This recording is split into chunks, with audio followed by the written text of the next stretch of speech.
Is when you're focused on the progress, and which is essentially you're focused on where you're not, right? And that's constantly the thing that you're playing with, that more and more in your mind of like, oh, I'm not here yet, I'm not here. And then the frustration just builds up, and then it becomes harder to focus on the process, harder to focus on just the thing that's right in front of you that you're trying to work on and do. But it's not the most helpful place. It's like, we use the analogy of climbing the mountain, right? Like, you're going to get yourself killed if you're staring at the summit. This is Way of the Artist with Brandon Colby Cook and Evan Schulte, Exploring the challenges of the creative call so that you can claim your own path and make your life a work of art.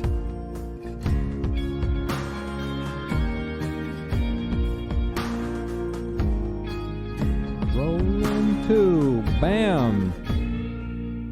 All right. Well, we're going to sit here. We're going to have a conversation. We're going to talk about some stuff. We're going to talk about some creative things, as we usually do. Although it's pretty hard not to talk about creative things in some levels. Wouldn't you say, Brandon? Damn near impossible. Damn near impossible. How do you do it? I don't know. Growth happens in the gaps. Growth happens in the gaps. I'm not going to say too much about this because this was sort of the idea was Brandon's brainchild on this one, in terms of something that he's been thinking about, that you've been thinking about. I'll address you directly, not in the third person for everyone else. I am here. So I'm going to turn it over to you, and why don't you set the table a little bit on what you were thinking about in terms of this. Expand on this a little bit to so we can launch ourselves into this discussion. Yeah, all right. Well, okay.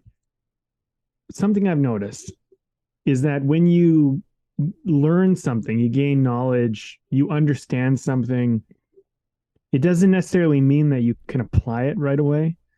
There's this gap. There's this like place where you're at, and there's this place where you could be, and you somehow have to figure out how to close that gap. And that's very hard. And it's going to require some kind of growth, and it might require different things in different cases. I mean, sometimes it's going to require practice and just a discipline around learning that skill and learning how to use it and handle it, whatever that might be. In other ways, it might be experiential. Like, you just need experience doing it. It's not a tactile or craft type technical thing. It's just, you just need hours in doing it, like hands-on, and it doesn't even have to be specific. And in other cases, it might mean you need like certain challenges or obstacles to overcome and face. So you can't necessarily develop it unless there's resistance and challenges in the way. And this is painful and difficult and frustrating, and all sorts of weird emotions, I think, come up with it. I was thinking about this in terms of, just to bring it back to art, in acting, for example, there's a technique you can use, which is to endow objects and the place and just all sorts of things with meaning. Mm-hmm. And so when you first come across this concept, you're like, what a brilliant idea. How amazing. This is going to be awesome. But when you haven't done it before and you're not practiced at it, it suddenly becomes this extremely overwhelming thing that you don't even know where to begin, and you don't even know how to even endow something properly. And then sometimes things are not affecting you the way that you want them to, and you don't know all your triggers yet, and you still have to learn that. And then there's like just the remembering and kind of being at ease with it and not letting people see the fact that you're doing it. There's a bunch of stuff that's going on. And then it gets frustrating at first because you're like, wow, I got this great thing that could like make my acting go to a whole new level, and I don't even know how to use it properly or wield it. And so you can bring this to any medium. I could have done a parable to writing or directing. It's like that as well. But yeah, so I feel like this is kind of the territory that we're trying to explore. and Mm-hmm. navigate. And maybe, I think, Evan, like, why are we talking about this? I don't know. To me, it's like coming to a place of peace in the gap where I know I'm Mm-hmm. not where I need to be yet, but I understand where I want to be and what I need to do, and giving myself some grace in that time and being patient and kind, because it might take some time and some effort and some energy. And I just have to accept that, which I find personally I don't always want to do. And I'm sure others Yeah. can relate. Yeah. To me, what you're talking about a lot is really the process of learning and really learning something, learning about something, learning to do something, and especially when you really care about it, which is really what an artist is, and what is someone who just cares deeply, passionately about this thing that they're doing, this thing that they're creating, and learning how to be great at it, learning how to be exceptional at it is a lifelong thing in many ways, though I would say that mastery is something that you could say comes, you can still get to, you can still have that happen, but it's still always a lifelong learning process, because everything you create and everything you do always comes with its own new things. It's always a step into something that's a little bit unknown to you every single time. And in many ways, the learning that you have to do is learning how to just be in that space, learning how to come to grips alongside all of these other things that you're talking about, that you were implying, of tools and techniques, those kinds of things that are helpful, though not necessarily, they don't, the tools and the techniques themselves never are the actual creativity themselves. They're never actually the art themselves. They're just tools, right? For what you are trying to do. And, those tools and techniques are in many ways more teachable than the other thing that I'm talking about here, but no less important. There was a word that you brought into this, and you said application, and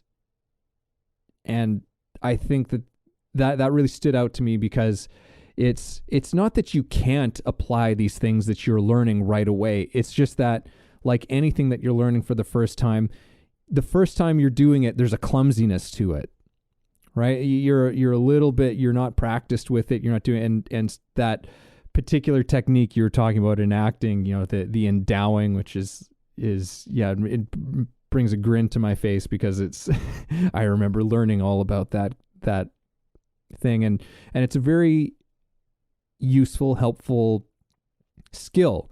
And like many of those things, this is something we've talked about many times before on the podcast in general terms, but that technique is actually, it's not just about doing it because that's what great actors do. It's not just about that. There's a reason why great actors have stumbled upon doing these things. And it's because at some point an actor discovered or realized that, hey, wait a second, the objects that a person owns or has, there's meanings to those things, right?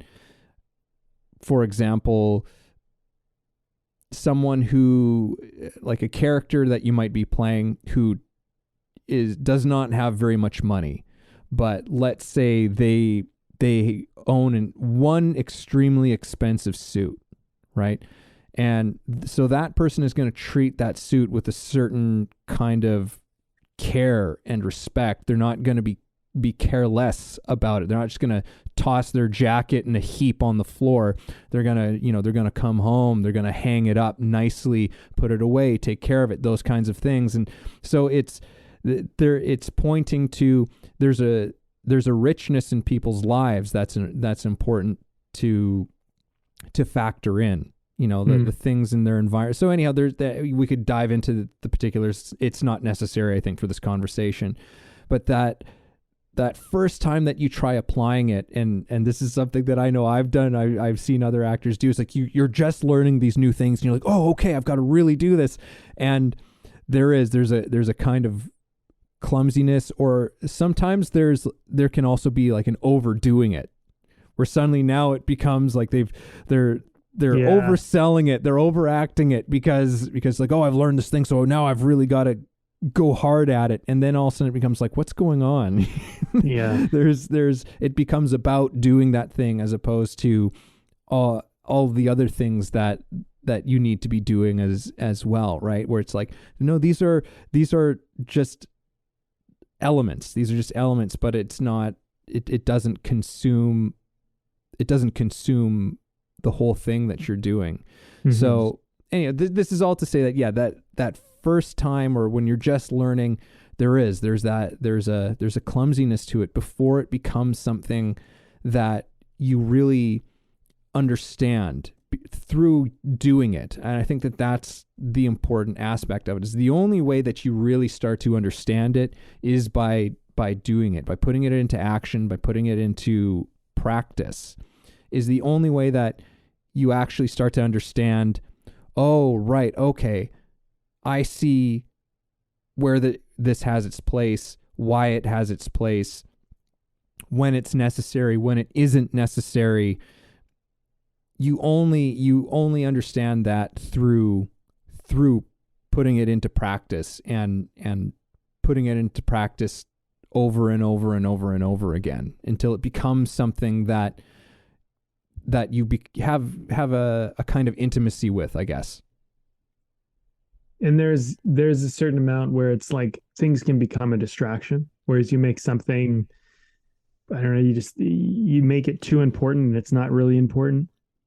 You know, there's like a lot of things like that. Like acting is such an interesting thing when it comes to just, especially like theater, and especially when characters are working with stuff that like they have a real stage. Like something about Marlon Brando, I remember reading this, was like he wanted to sleep on stage for a night, I think with Streetcar or something like that. Streetcar Named Desire. He's like wanted to get used to the place, like it was his own home.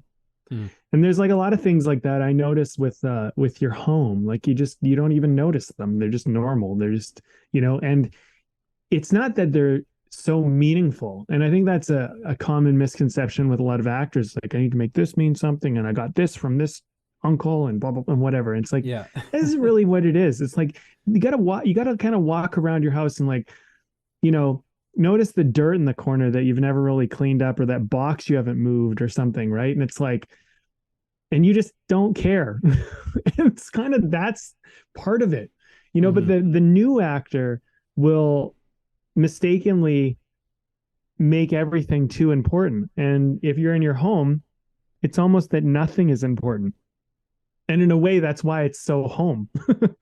That's why it feels like home, because everything is just taken for granted and obvious and like there. And when you look for something in a cupboard, for example, you know exactly where it is. You almost don't even have to look. You're having a conversation, you're not even really looking for where it is. You just grab it because you know exactly where the forks are out of the spoons, knives, and whatever that's in there. You just know exactly which one to grab it. There's not a second of searching because you know which one it's supposed to be in.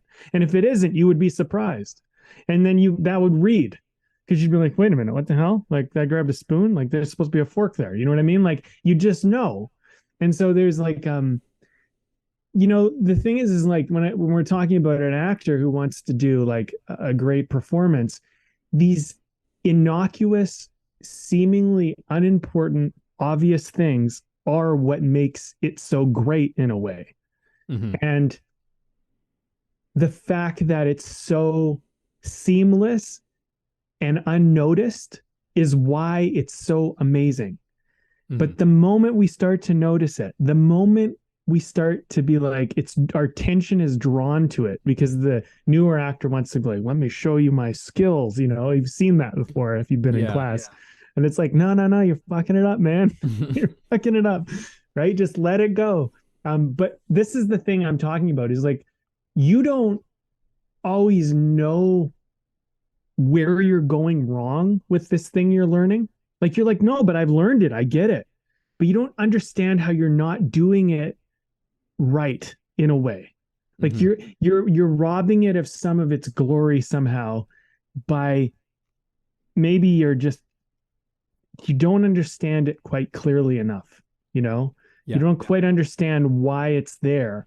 And I know for me, like when I was young with acting, I wanted so badly to do a good job and to impress, as I'm sure many young actors find themselves at some stage. But I remember that period of wanting to show that I've worked hard. Mm-hmm. And like, then there's a stage where you realize, man, why was I was working against myself? What was I doing? Yeah. And that's, but you got to grow out of that. Like, it's like, and maybe there's some people out there, they have that kind of divine, like, they just know they're not like, maybe they got enough love as a kid. They're not trying to impress anybody. Whereas the rest of us are like searching for love or some shit. But like, you know what I'm saying? You know Yeah. what I'm saying? Like, it's like, yeah, but there's this gap, right? There's this gap between this kind of, you know, it's like that with every art, though. Every art I've ever done, it's like you learn these techniques and you don't want anyone to know that you're doing them. Because the moment they catch on, it's done. The magic trick is over. It's Yeah. just Or, I mean, I gone. think that there's even, I think that that can sometimes be a misunderstanding, is that actually you think that you want people to notice this stuff. It's like, oh, I want people to notice these things. And it's like, no, you don't. You Yeah, don't really want, right. like, you want people to notice it, but you don't want it to stand out. You don't want it to draw too much attention to itself, because then we go like, what the hell's going on? Like there's something we detect that something weird is going on, and we'll say that, and we'll say that was weird. What was that part all about? And that's very often the case of an actor artist making a meal out of something that was not necessary. It was drawing attention to its own self because it was trying to draw attention to itself. Right. And look, here's the thing. There might be moments where you really actually want to do that. You really actually want to draw attention to something, but as far as in the world of acting goes, that's usually something that's pretty clear. Like that's something that the writers probably built into it and that the directors built into it, where it's like, no, this is important that everybody sees this. Everyone needs to see this. So it's not necessarily some behavior that you have to create as an actor on your own, doing something that nobody else is aware of, and then trying to make sure people notice it so that they can see how brilliant you are and all that kind of stuff. But getting a little into the weeds here. No, but what I'm bringing up the right points. Yeah, and the thing is I think that maybe what you were pointing to is that there's maybe a kind of necessity to that kind of trial and error to a certain degree. What do you mean? What do you mean by that?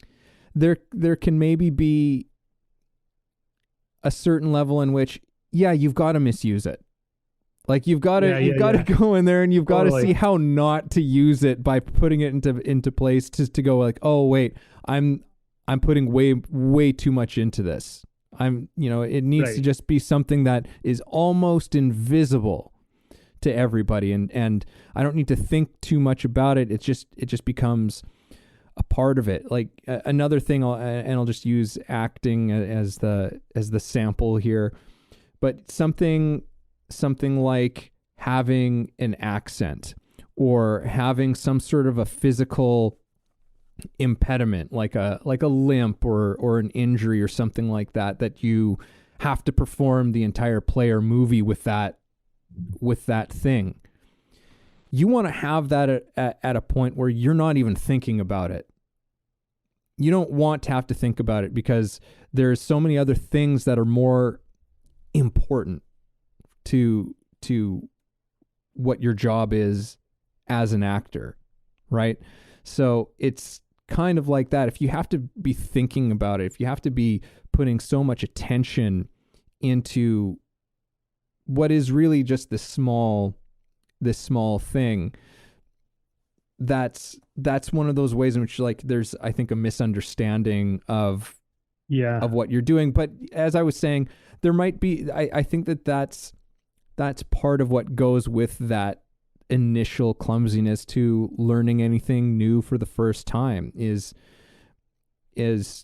you go into it kind of gung ho, I guess, and you with excitement and energy and all of this stuff, and then you start to actually figure out, you actually start to figure out what it's really all about. But that's a very, as you were saying before, that it's an experiential thing. Like, I really think that's where you take it from that place of theory to practical, right? Theoretical to practical, which is an interesting thing that I've always thought of those two things as being a one or the other type of a thing. But now it's seems very obvious that, oh yeah, those things are actually, there are sides to the same coin, like many other things. Those opposites are actually, they're joined to each other. Then they can never be separated from each other.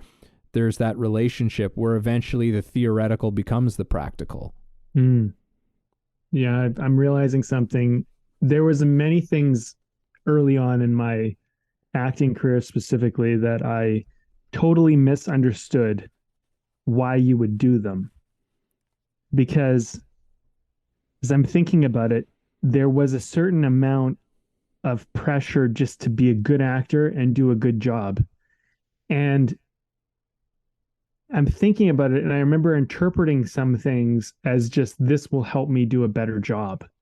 And really, that's not how you want to be using it as an actor. Really, you want to be using it because this will help me seem more alive and more real as this character. Like, it will help assist me in getting there, whatever that kind of thing is, that magical place where you're living the art. And that's kind of what you're kind of after. And like, when you're living it, it's not, it comes out so naturally, it's almost effortless. And that's really what you're after. But like in the early stages, everything seems like a lot of work because it's, I don't know, like, I shouldn't say what other people interpret it as. I just know that I misinterpreted a lot of things and thought of them as like tricks to almost deceive myself into doing a good job. But it wasn't about that. It would have helped me do a good job, but like, I didn't need to worry about that. You know what I mean? Like,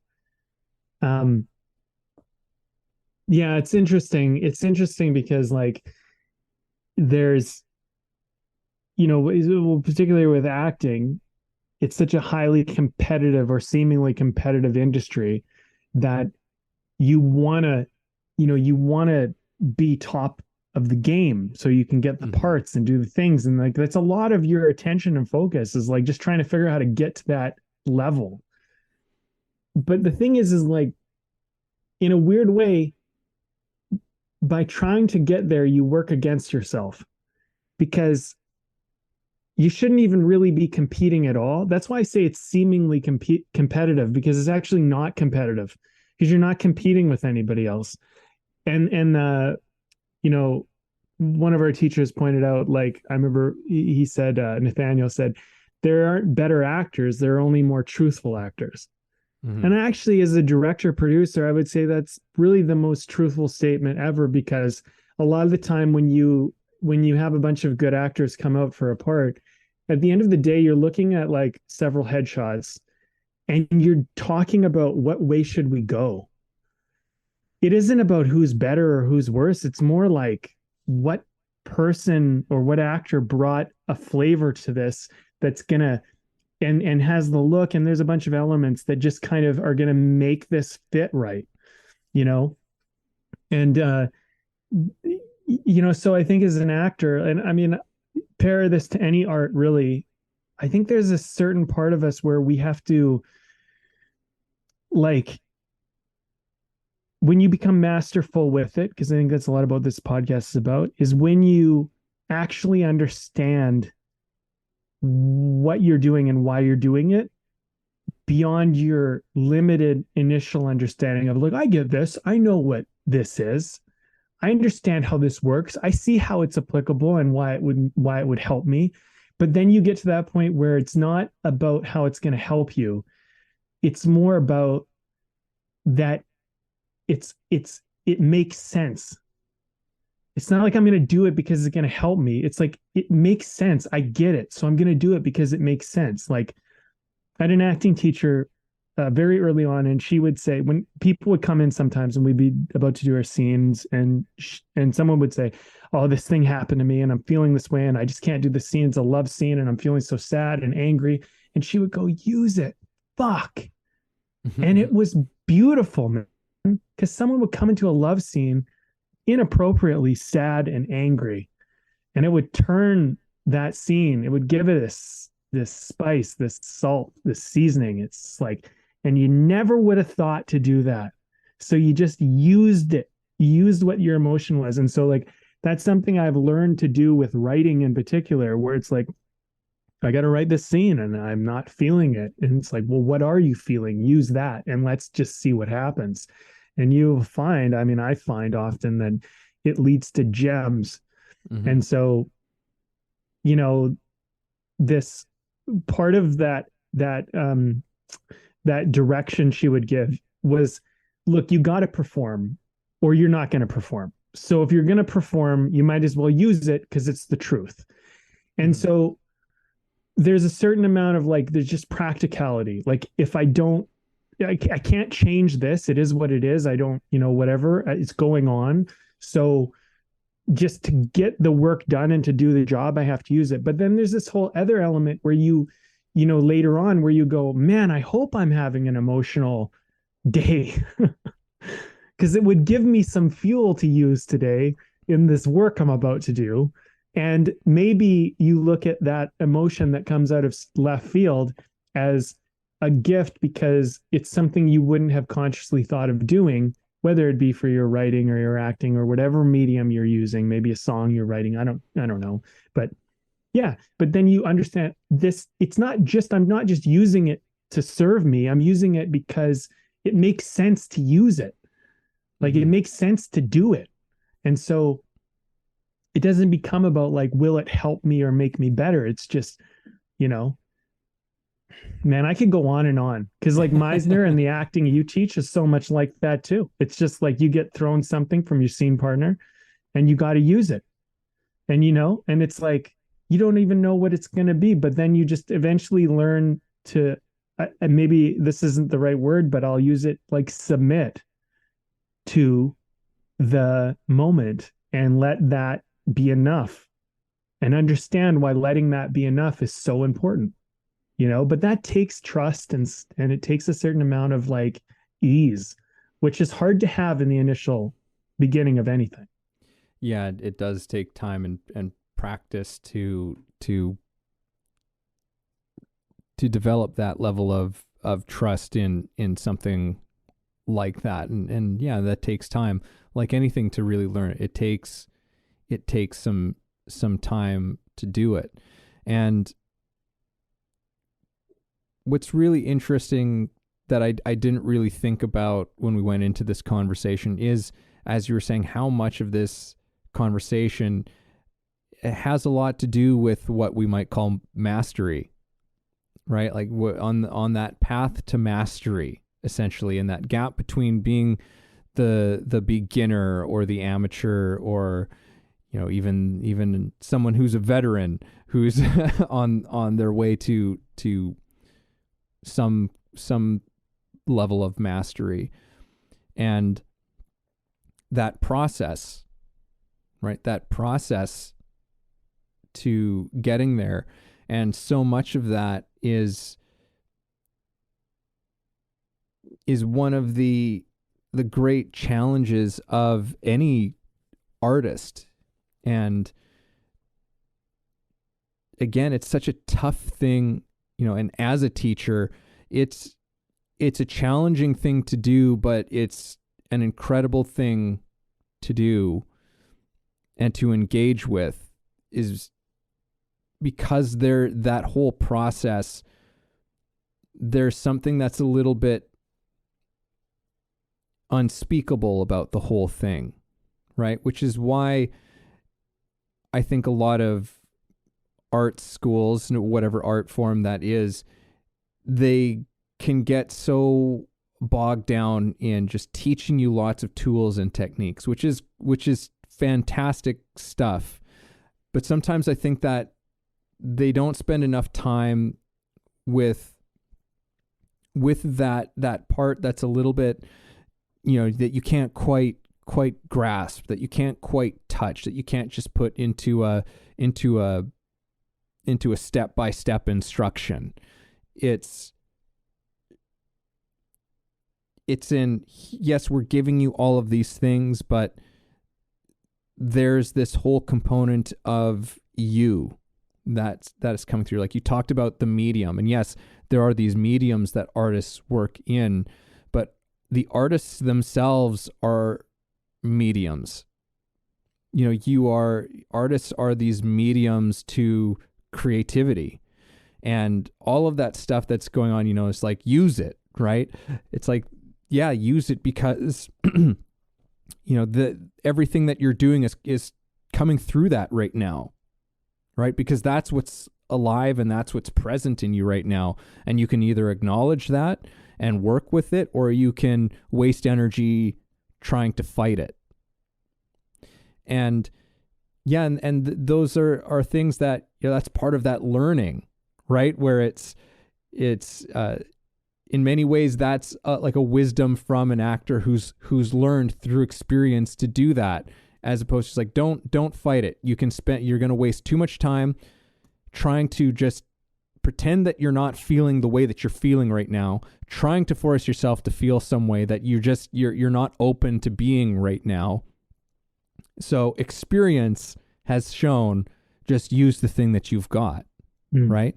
And as you said, it could end up bringing a quality so interesting and unique and all of this stuff. And and people will watch it and they'll say, whoa, holy shit. How did she do that? How did she and they'll try and understand it and break it down in a way that then they can put it into a practical thing. And when really it's just like, how did you do that? And she's like, I just had a really fucking shitty day. And I just used the thing that was going for me then, because I couldn't.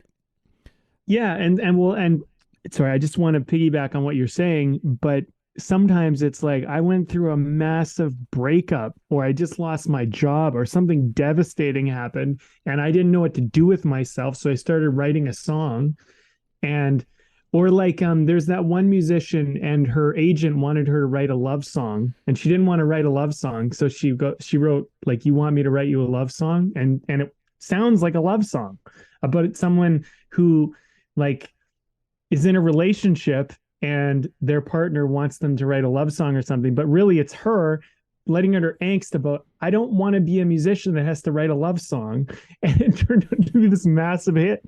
But it's like, so much it's just that the combination and timing of events as well. And I think as artists, that's why artistry is such an interesting medium, because those who study it realize that great art sometimes just comes out of openness and not out of any specific thing. It's like you just had the right pressures and you were open enough to work with them or against them or fight them or use your angst or whatever truthfully, and it did something really cool. And everyone's like, how'd you do it? And then they try to, like, people write books about it and they try to like say like, this is the technique they used. And it's like, yeah, but that wasn't how they got there. Yeah. That's not how that happened. Yeah. And that's I think one of those confusions that happen. It's like, yes, it gives you, it puts it in a way that feels tangible, even though where it came from was something more intangible, that was something more moving and flexible and spontaneous, which is, part of why one of the struggles that I had and one of the things that I try and deal with as an actor and as a teacher, which is that It's like, look, these things that that teachers and academics and scholars break down, and say, oh, well, they just did this, right? And I really hate that kind of a thing. Like, it's not that I'm saying that there isn't a usefulness to that kind of study, but I find that it also creates a lot of misconceptions about how that thing actually happened, how that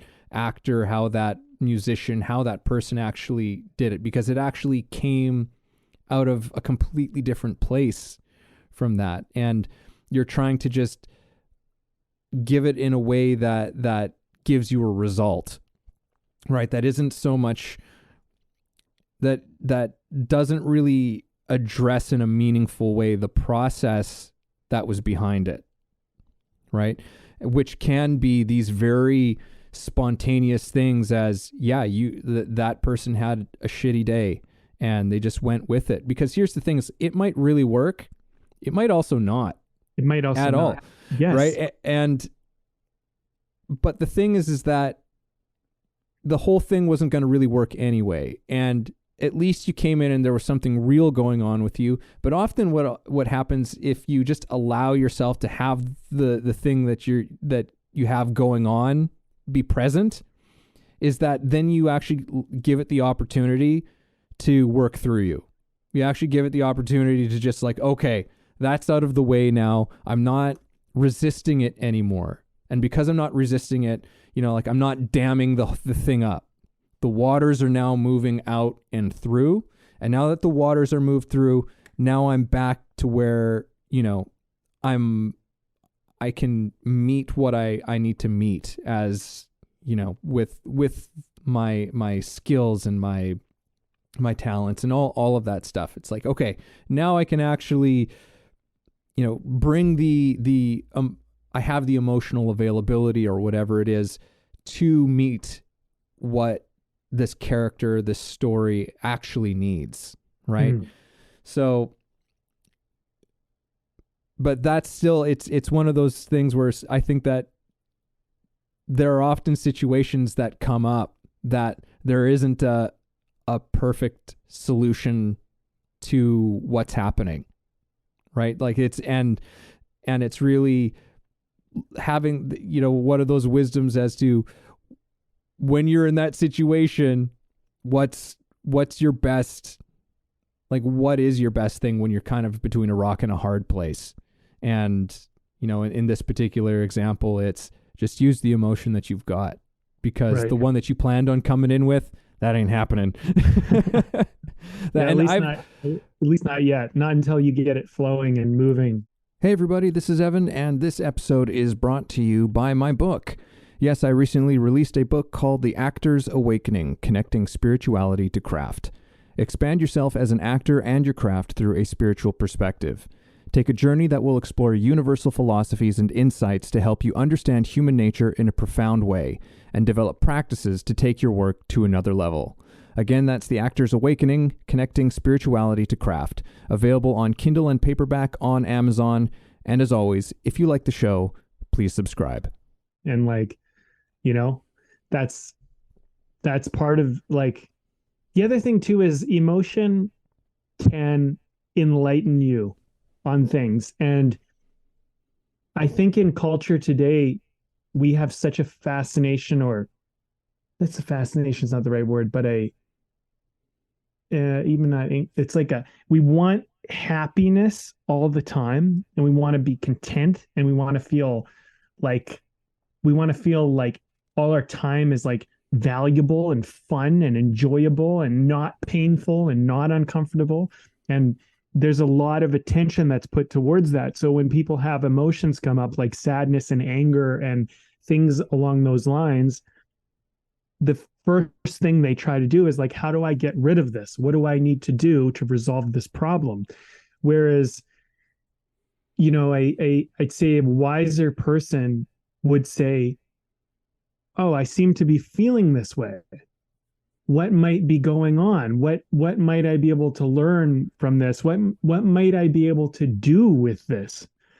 You know, disgust is such a wonderful emotion that we hate. You know what? Disgust is like a horrible one to feel. It sucks. And when you feel deep, deep, deep disgust, it's like, oh God, it's the worst thing in the world. But you know what disgust does? It gets you off your ass and it gets you doing stuff, and it will make you change the world. So if you constantly just numb disgust and you run away from disgust and you never do anything with it, good luck changing the world. Good luck changing your life. Good luck doing anything. Disgust is one of the most greatest gifts of emotion that you could ever have, because disgust will get you in. Like when you look at people and you go, how did they do it? You know, there's times where you could be where you're pushing yourself so hard and people are like, how are you pushing yourself so hard? Because I'm disgusted with the lazy ass piece of shit that doesn't fucking show up for himself. And I don't want to be that guy. I'm so sick of him that's why I will run until I want to fall over. That's why I work until I can't, until I pass out on my desk, because I'm disgusted with being that loser. You know what I mean? And like, that's a bit of a, like a provocative way to put it, but emotion can get you to be your greatest self. And sometimes it's not going to be, and I think actually oftentimes it's not going to be in these really lovely, comfortable emotions that we want to feel. And I'm a big believer in short-term pain, long-term gain, and short-term gain, long-term pain. So when you're in those moments where you're like, oh, I just want to feel good, maybe ask yourself, do I want to feel a little good right now and a lot bad later? Or do I want to feel a little bad now and a lot good later? And if you can push yourself to the latter, man, you can do great things in life, right? But it's going to take this ugly feeling you got to feel right now. And you can't numb yourself and run away from it. And the same goes for doing art. Like, man, like when I was writing Love Lost, I was bawling my eyes out. It was so hard. I was like ripping my heart out trying to write this movie. And I just knew that if I could just hang in the pocket of the emotion, that something great would come out of it. I just knew it. And something really did. And I'm really proud of it. It's a really important piece of work that I've done in my life. But like if someone was to say like, oh, that must have been so cool, it must have been so fun, it wasn't always. It wasn't like I had to relive some shit that was really, really difficult to relive, but it was for the sake of this piece of art I was trying to create. And yeah, people can say that all day. They can say, well, it's just art, you're just using your imagination. I'm like, yeah, but it feels real. And that's all that counts a lot of the time. Like feeling is probably more real than reality for us most of the time. Think about that statement, honestly. Just like sit with this one. Feeling is more real to us than actual reality. You could be in a perfectly fine reality and everything is actually okay, but you're feeling like hell. That is more real to you. You are in hell based on how you feel more than you're actually in hell. And I think what's amazing about artists, especially highly prolific ones who really go there, is that they do that for us. They go to hell for us and then they show us. And we give them awards for it because we're like, thank you. Because you did that for me in a way, right? For us. Yeah. Yeah. And that,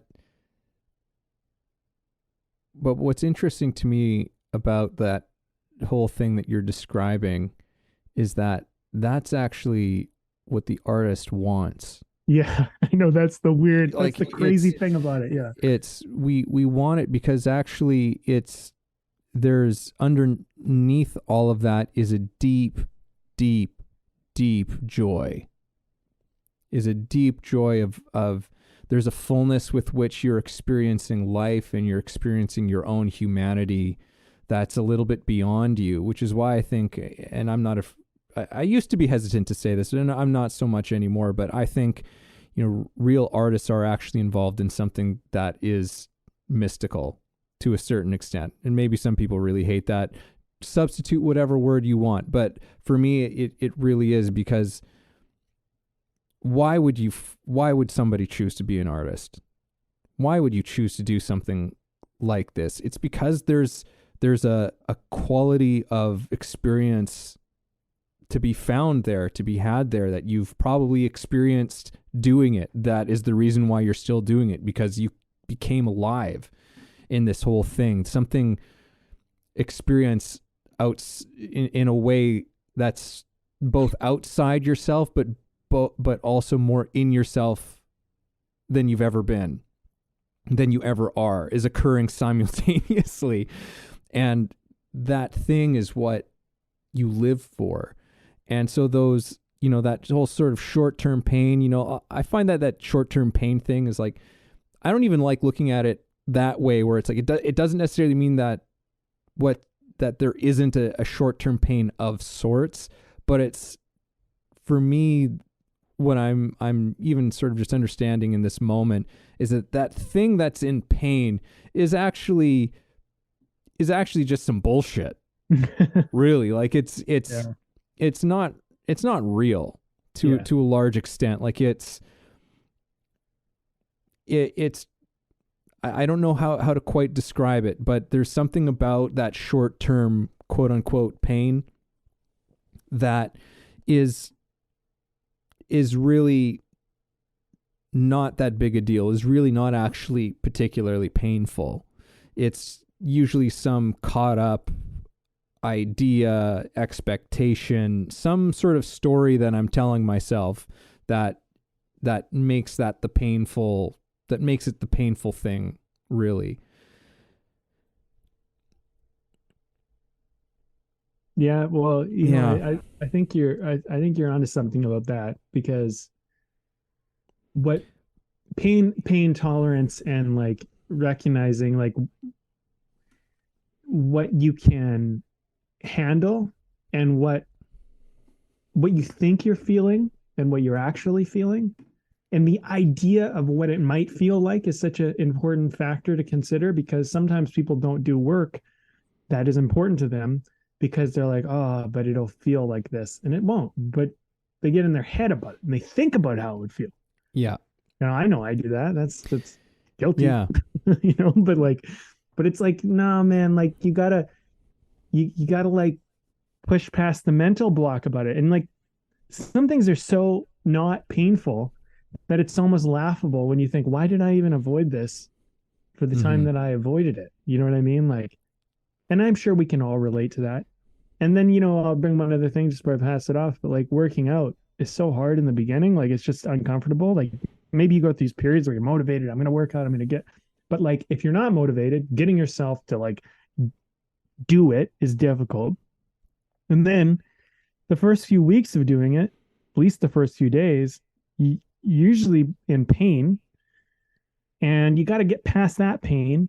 And then if you get into it, you start to not feel any pain, and you want to feel the pain because you actually like the pain. And it's kind of like, because that it's like, it's like a weird comforting kind of thing. Like, you accomplished something.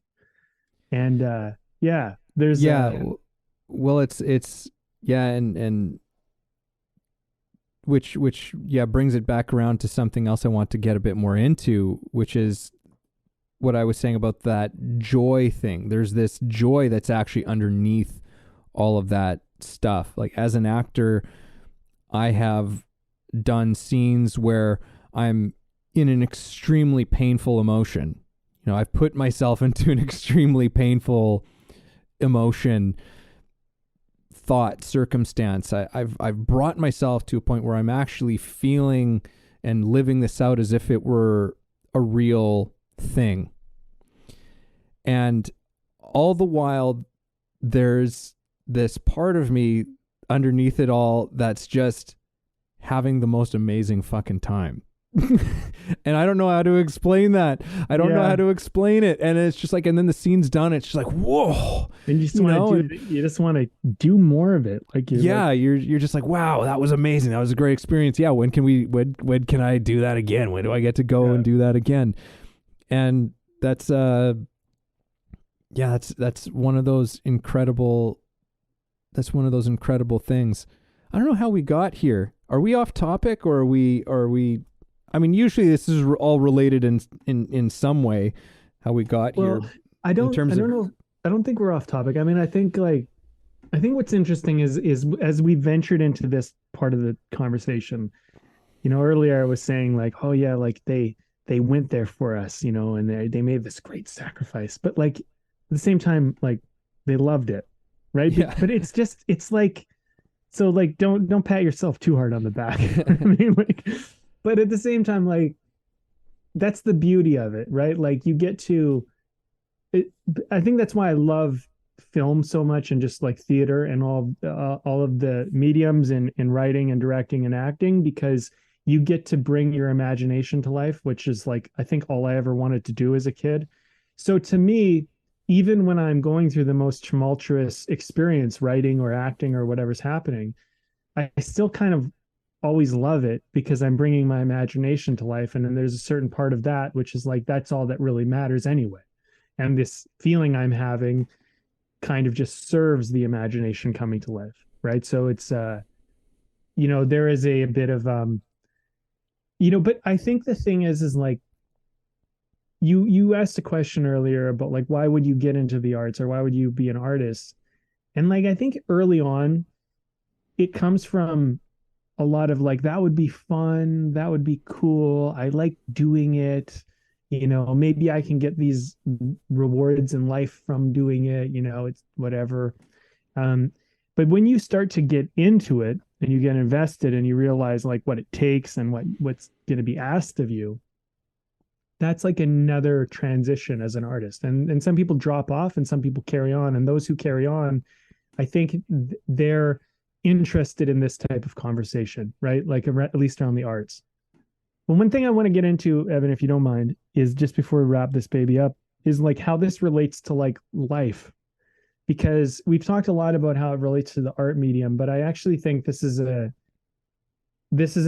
conversation that actually expands far beyond art, because I think there's like an art to life. And like I've noticed for myself, I can learn something new just in life and some skill or something I want to build. And then I recognize that I'm like, but I don't really have the, I don't know, the experience and the practice of doing it yet. And so I know what I need to do, but yet I don't quite have the capability of it yet. And that emotional like growth period, I find to be quite challenging. It's like, because this is the part of growth which is kind of painful. And what I've been realizing is like I need to be so like kind and compassionate and understanding and patient with myself in that gap period, because it's just like I find it very hard sometimes to accept that I have a limitation where I'm not there yet. But I feel like it's a very important part of the growth process, where you need to acknowledge sometimes that you're like, I know what I want to do, and I also know that I'm not able to do it yet. And I am beginning to see what it would take so that I could do it. Mm-hmm. And that period of like, I don't know how long it's going to take for me to get there. I don't know how much of a grind or how much push this is going to be. But in that period, it's like there needs to be a certain amount of grace, because the growing into it is already hard enough. If we're hard on ourselves when we do it, we might just give up along the way. And I feel like that's a period of time where you really have to, it's growing pains, right? And I feel like that's an important thing for people to hear in this conversation. It's an important thing for us to discuss, is like, when you're in the gap, what's it like? How do you deal with it? What's the approach? My best answer at this moment is just, I would say, to be kind to yourself and to be patient with yourself and to give yourself some grace and accept that it's part of the process, Mm-hmm. And it's also not always about progress. Sometimes when you're in the growth stage, you're like, I need to be getting forward. I need to getting somewhere, moving something, gaining something, improving somehow. And sometimes it's not even about that. It's just about how you're processing the growth as you're growing. This is an important element to consider, because it's not always, and that's a little less obvious, right? But I look at myself, I'll say one last thing because I feel like this needs to be capped. I am so much better with my relationship with myself now than I ever was when I was younger. And I have to look at that as a huge win, because the fact that I'm relating to myself in a much kinder, healthier way is growth. It doesn't mean I'm necessarily getting closer to this goal that I'm trying to achieve here, but in a way I am. It's just not in the way I thought I would be getting closer, because I'm going to be, when I get there, I'm going to be a much kinder person to myself than I otherwise would have been. So there's wins that are happening, but they're not always so obvious and not always so direct. Mm. Yeah, I think a word that popped into my mind that I think is associated with some of the ones that you said there is, like being kind to yourself, and that is humility.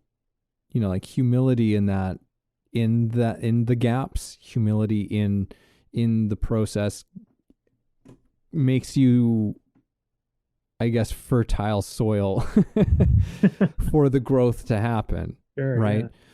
Yeah. And yeah, in many ways that's part of what that process is about, is like, what are the best conditions that you can create for yourself for that growth to occur in that gap, and what does that process look like for you? And yeah, and I like what you said about less focus on necessarily the progress, because I think we did a podcast a long time ago. It might not have even been when we were Way of the Artist. It might have been when we were B&E. I think we did a podcast called like Process Over Progress. Yeah, we did. Or something like that. Because when you focus on the process, the progress will happen, right? And in fact, arguably, you will make even more progress by focusing on process, because progress becomes a byproduct of what you're doing. And when you focus on process, you are putting your attention on the things that actually matter, right? You're putting your attention on the things that you can actually do, the things you can actually work on, the things that actually make a difference. And you're also at the same time not putting yourself in a position where you're constantly looking at how far you have to go. Right? That's such an important part. Yeah. It's huge, because otherwise it can become such, you see that happen. And I've definitely been there on many, many occasions, because when you're focused on the progress, and which is essentially you're focused on where you're not,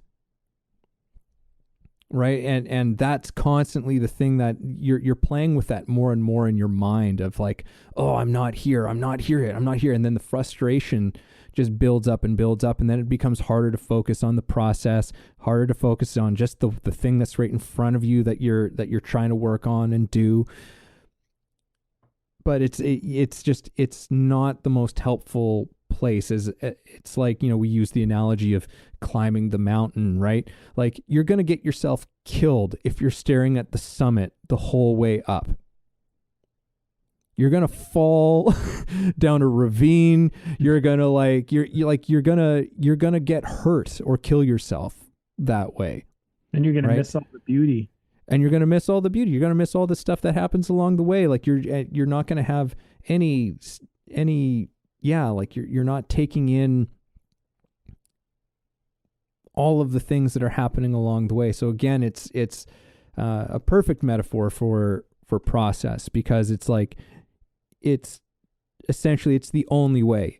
it's the only way that you can do it. It's the only way you can reach the summit is by actually focusing on process, is by focusing on the next step, the next 2 steps that you have to make right in front of you, right? Because those are the only ones that matter. Those are the only ones that are taking you closer. And if you just keep focused on that, and, you know, you might even have some moments where you, and I think these are always the best ones, when you just sort of notice progress, right? Like you just sort of, it almost like it sneaks up on you, and you're kind of going, oh, holy shit.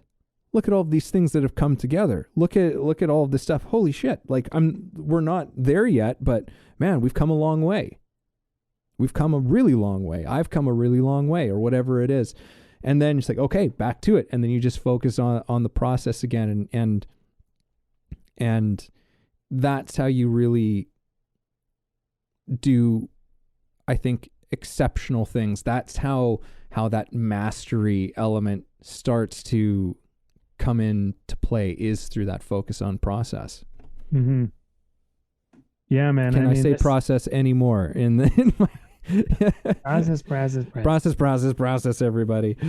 Yeah. So, well, you know, I don't know. I mean, I feel like we opened up some pretty good stuff here, and I think, you know, I think if we can have some closing thoughts at this point. So maybe we'll just wrap this baby up, because I mean, hopefully people can kind of like hear this and go, okay, like, maybe they'll give themselves a little bit of, you know, like see the natural part of this, right? Because I think like what we're talking about is, it's helpful to understand and have perspective on. It's not necessarily like this isn't about solutions and like this is how you do it. But if you understand more like what's, you know, just like, yeah, this is a part of the process. This is a part of it. You go, oh, I'm in the process of closing the gap and growing between these 2 points. And then, you know, and then now you understand that you start to go like, have a more honest gauge of where you are, you know? I actually heard that, so like people who struggle from narcissism, not necessarily people that have NPD, narcissistic personality disorder, but part of narcissism and why it's actually so difficult for people who have it is that narcissism is essentially, for the most part, a defense mechanism to deal with your world. And people who struggle with narcissism tend to want to already be where they want to be. And they have a difficult time with humility, and humility and narcissism are in many ways like polar opposites, because narcissists have a lot of difficulty with, or people who are narcissistic have difficulty with their humility.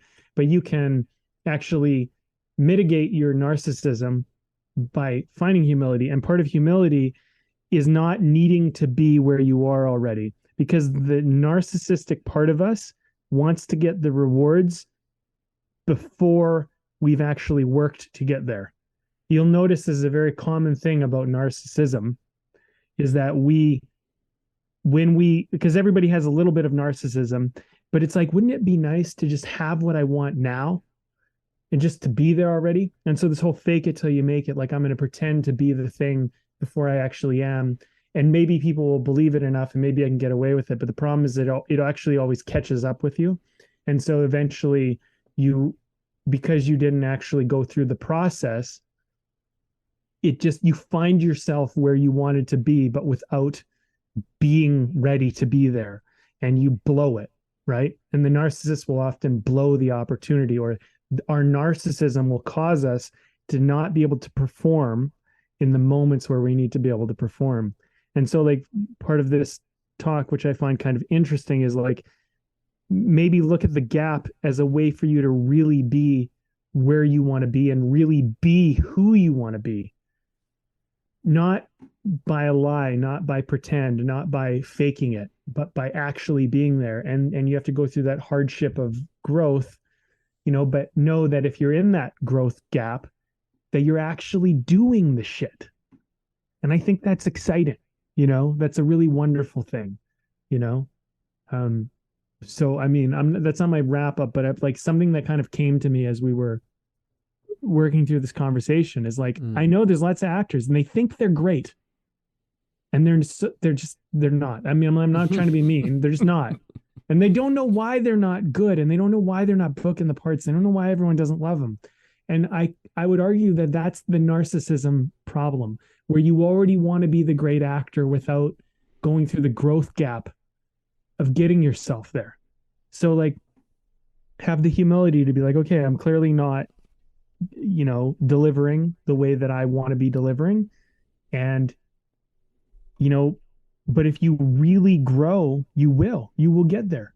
You know what I mean? And that's kind of exciting, but it means that you have to go through the acknowledgement of, I can't fake it. I can't pretend to have earned these skills and gotten this experience when I don't really have it yet. Anyway, Yeah.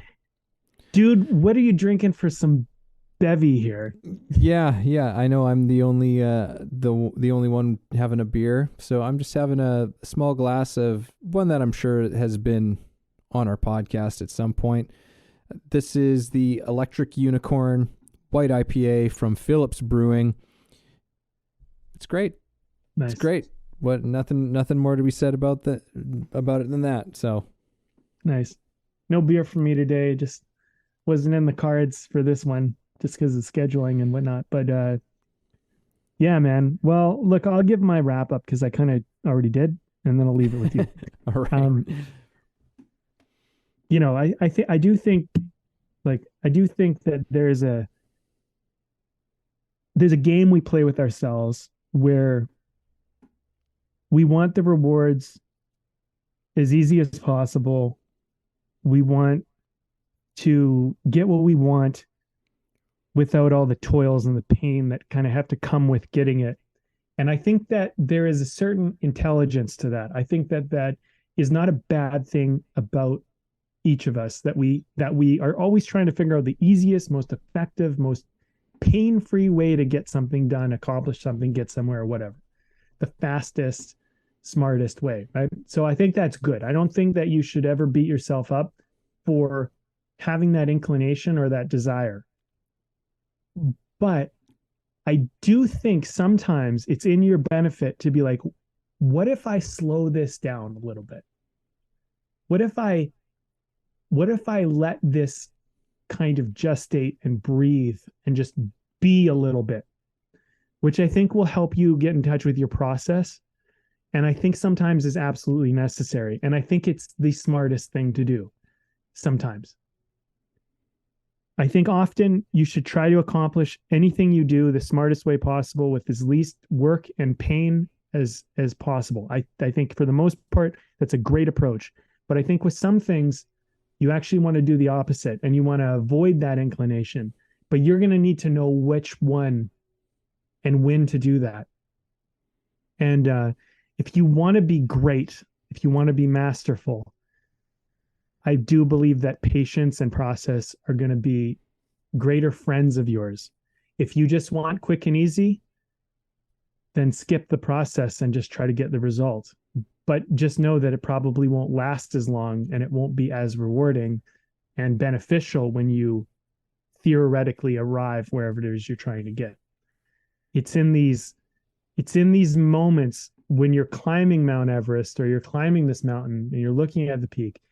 It's actually while you're climbing that you're building most of what's important for the peak.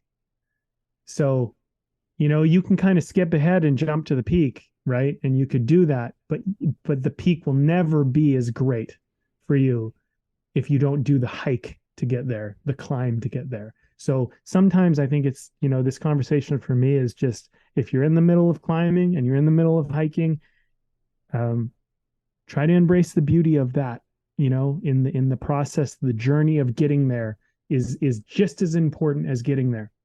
And if you can make that meaningful and important and value it, you may just find that wherever you're going will be much, much better and much more fulfilling and much longer lasting.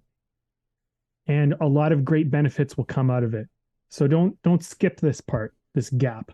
Don't try and skip the gap. You don't have to take forever, but just walk every step of it and do every step like it's an important step. That would be my guidance. If I was speaking to my future self, listening back to this, I would say, Brandon, walk every single step of this journey as though it's an important step in the journey. I second all of that. This image came to my mind in this conversation of growth happening and the gaps. This image came to mind, and I'm gonna go forward with it. I was not sure if I was gonna do it because this sounds almost like really hokey or overly romantic or something, but screw it, I'm gonna go for it. This image of sort of like connecting between stars in the sky, these gaps. And most of our life is spent in these gaps. And once we reach one thing, we just go, there's just another one. We go from star to star to star to star to star.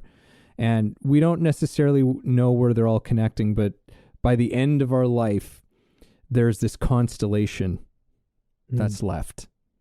We don't necessarily know the constellation that we are creating, but we go from star to star to star, from these bright points to bright points to bright points. And remember that most of those point, like between those points are these long gaps, right? But those gaps are just as important as the stars themselves, right? And the stars wouldn't exist. We wouldn't have any reference that they were even there if they were all just smashed together. It would just be this bright light everywhere. You wouldn't know that they were even there. So those gaps are just as important. They're what creates they are what give these constellations and this constellation of your life. Ugh. It seems even just gross even saying it. There's something I hate and love about it at the same time, Brandon, which is why I was hesitant about it. I love it and hate it at the same time. But let's do it as if I love it completely. There's that constellation of your life emerges through those gaps and those points, and they all go together. And as you were saying, just by focusing on that next step, focusing on that process over the progress and doing it with, as you said, kindness towards yourself, with humility in that whole thing of being someone who's learning and being someone who's always learning, being somebody who's always limited in knowledge, being someone who's always ignorant in some level, and that's okay. I'm not saying that as a criticism. I'm saying that as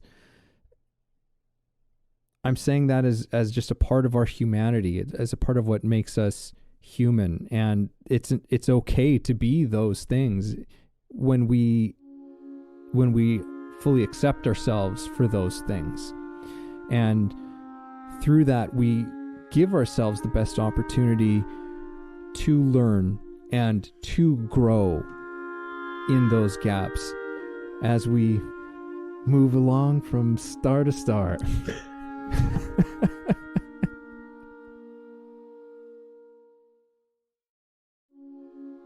Thank you for listening in on our conversation today. We hope you found something helpful that you can carry forward with you. Head over to our website, wayoftheartist.com, for more free exclusive material and learn about the show. If you haven't already, please support us by subscribing to the show, sharing it with people you know, and keeping compassionate, creative conversation going.